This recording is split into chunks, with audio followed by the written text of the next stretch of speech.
Hello, నేను miss రావు. కథ కంచికి మనం ఇంటికి అనేది ఒక సామెత పెద్దోళ్ళు చెప్పేది.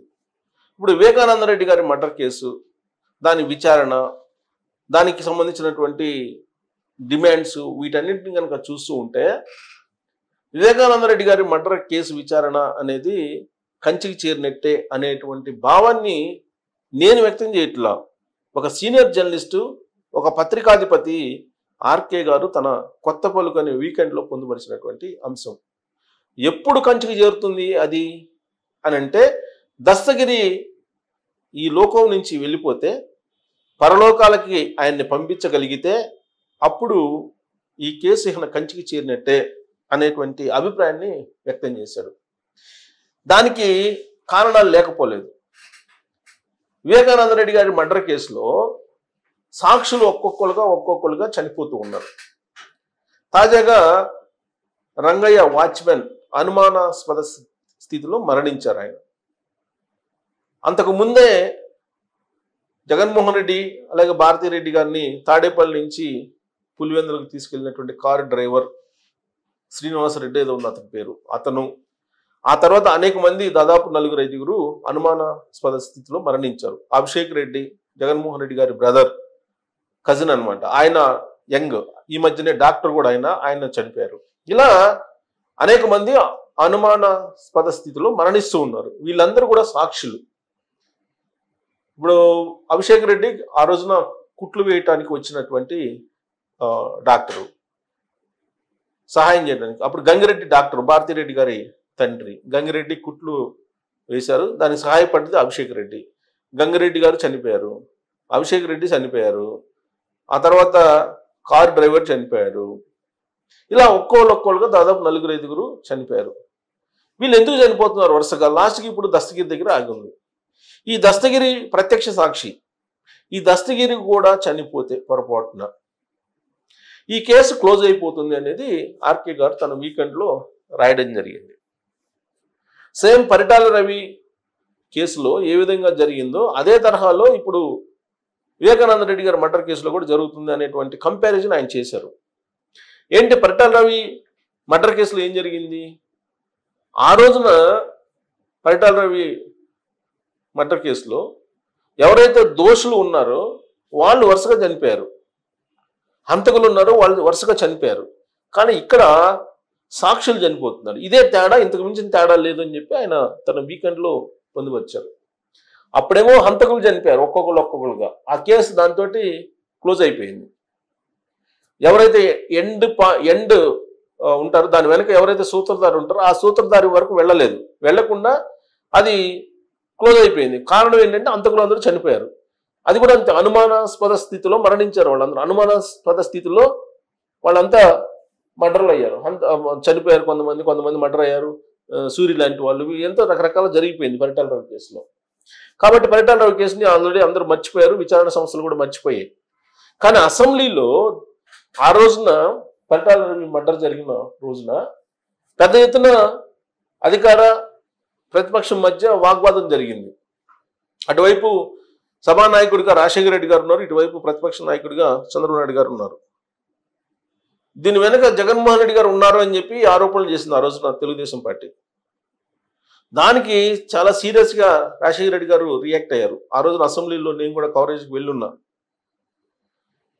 ఏమాత్రం మీరు అనుమానం ఉన్నా విచారణ చేయండి, సిబిఐకి అప్పచెప్పండి, ఈ కేసుని ఉరి తీయండి. జగన్మోహన్ రెడ్డి గారి ప్రమేయం ఉంది అని అంటే తన కొడుకు అని కూడా చూడట్లేదు నేను, మీరు ఉరి తీయండి అతని ప్రమేయం ఉంటే అని చెప్పి అనౌన్స్ చేశాడు అసెంబ్లీలో. ఆ తర్వాత ఆ కేసు అంత సీరియస్గా విచారణ జరిగినటువంటి దాఖలాలు లేవు ఎక్కడ కూడా. అందుకే అది ఆ కేసుకు సంబంధించి పూర్తి స్థాయిలో విచారణ జరగకుండానే హంతకులు ఎవరైతే ఉన్నారో పరిటాల రవిని చంపినటువంటి వాళ్ళందరూ అనుమానాస్పద స్థితిలో చనిపోయారు. ఇప్పుడు వివేకానంద రెడ్డి గారి మర్డర్ జరిగి 6 ఏళ్ళు అవుతుంది. వివేకానంద రెడ్డి గారు ఎవరు?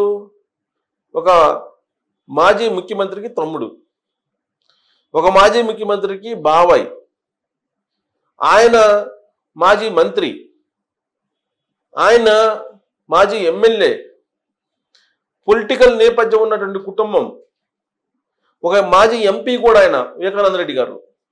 మరి ఇంత పెద్ద ఇన్ఫ్లుయెన్స్డ్ ఫ్యామిలీ, ఆ ఫ్యామిలీలో జరిగినటువంటి మర్డర్కే విచారణ ముందుకు వెళ్ళకపోతుంటే భారతదేశంలో న్యాయం ఎక్కడుంది, ధర్మం ఎక్కడుంది అనేటువంటి ప్రశ్న ఉత్పన్నం అవుతుంది. ఇప్పుడు మాకు న్యాయం చేయండి అని చెప్పి హైదరాబాద్ నుంచి వయా అమరావతి నుంచి ఢిల్లీ దాకా వివేకానంద రెడ్డి గారి కుమార్తె డాక్టర్ సునీతారెడ్డి గారు పోరాడుతూ ఉన్నారు. సుప్రీంకోర్టులో పిటిషన్ వేశారు. ఆ పిటిషన్ వేసిన కారణంగా ఆమె చంపింది అని చెప్పి ఆమె వైపు తిప్పారు ఆ కేసుని. ఆవిడ భర్త ఇద్దరు కలిసి ఆస్తుల కోసమే వివేకానంద రెడ్డి గారిని మర్డర్ చేయించారు అనేటువంటి కోణంలో చర్చకు తావిచ్చేలాగా వైఎస్ఆర్ కాంగ్రెస్ పార్టీకి సంబంధించిన కొంతమంది నాయకులు మాట్లాడారు. వివేకానంద రెడ్డి గారికి రెండో వైఫ్ ఉన్నారు, రెండో వైఫ్కి ఒక కుమారుడు ఉన్నారు. ఆ కుమారుడికి రాజకీయ వారసత్వం వస్తుంది అనేటువంటి ఉద్దేశంతో సునీతారెడ్డి గారు ఆవిడ భర్త ఇద్దరు వివేకానంద రెడ్డి గారిని చంపేశారనేటువంటి కోణంలో చర్చకు తెరలేపారు. అనుమానాస్పద స్థితిలో సాక్షులు మరణిస్తూ ఉన్నారు. జగన్మోహన్ రెడ్డి గారు 2019 ఎన్నికలకు ముందు ఈ కేసు మీద విచారణకి సిబిఐని డిమాండ్ చేశారు. సిబిఐ విచారణ వేయాలి అని. ఆ రోజు రాష్ట్ర ప్రభుత్వం మీద నాకు నమ్మకం లేదు, రాష్ట్ర ప్రభుత్వ పోలీసు మీద నమ్మకం లేదు, సిబిఐ విచారణ చేయాలి అని చెప్పి డిమాండ్ చేశారు. డిమాండ్ చేస్తూ ఇది ప్యూర్గా చంద్రబాబు నాయుడు గారు చేయించినటువంటి మర్డరు అనేటువంటి ప్రచారం విస్తృతంగా చేశారు, బలంగా చేశారు.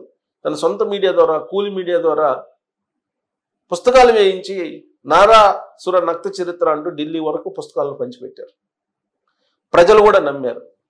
2019లో బాబాయిని కోల్పోయారు అనేటువంటి ఒక సింపతితోటి ఒక్క ఛాన్స్ అంటూ అడిగారు. దాంతో ఆంధ్రప్రదేశ్ ప్రజలు జగన్మోహన్ రెడ్డి గారికి ముఖ్యమంత్రి పదవిని ఇవ్వడం జరిగింది.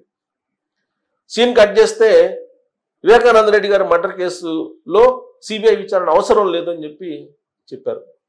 మరి ఆంధ్రప్రదేశ్ పోలీసులు విచారించారా అని అంటే సిబిఐ ఎస్పీ విచారణకు అధికారిగా ఉంటే రామ్ సింగ్ ఆయన మీదనే ఉల్టా కేసు పెట్టి పులివెందుల పోలీస్ స్టేషన్లో కేసు నమోదు చేశారు. ఇలాంటివన్నీ కూడా రకరకాల మలుపులు ఈ విచారణలో జరిగాయి. అప్రూవ్గా మారాడు అసలు దస్తగిరి. అప్రూవ్గా మారి ఆ రోజున మర్డర్ ఎలా జరిగింది అనేది క్లియర్గా కళ్ళకు కట్టినట్టు చెప్పాడు దస్తగిరి.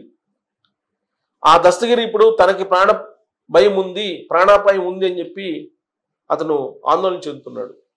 అందుకే ఇప్పుడు 2+2 సెక్యూరిటీని కూడా ఈ ప్రభుత్వం ఇవ్వడం జరిగింది. అంతేకాదు ఎవరైతే ఇప్పుడు సాక్ష్యం చెప్పడానికి రెడీగా ఉన్నారో సాక్ష్యాలు కొంతమంది ఇంకా కొందరు ఉన్నారు, వాళ్ళని కూడా రక్షించాలి ఈ ప్రభుత్వం అనే డిమాండ్ కూడా ఇప్పుడు దస్తగిరి చేస్తున్నాడు. మరి దస్తగిరి కనుక ఒకవేళ పొరపాటున చనిపోతే ఈ కేసు క్లోజ్ అయిపోతుందని చెప్పి రాధాకృష్ణ గారు తన వీకెండ్లో రాశారు అని అంటే మరి దస్తగిరికి ప్రాణాపాయం ఉన్నట్టా, లేదంటే అసలు బతకనిస్తారా దస్తగిరిని? అప్రూవ్డ్గా మారడమే నేరం చేసినట్టుగా ఇప్పుడు కొంతమంది ప్రచారం చేస్తున్నారు వైఎస్ఆర్ కాంగ్రెస్ పార్టీలో ఉండేటువంటి వాళ్ళు దస్తగిరి మీద. ఇలాంటి సమయంలో వివేకానంద రెడ్డి గారి మర్డర్ కేసు కంచికి చేరడానికి సిద్ధంగా ఉందా ఆర్కే గారు తన వీకెండ్లో పొందుపరిచిన విధంగా అనే దాని మీద మీరు కామెంట్ చేయొచ్చు. Thank you.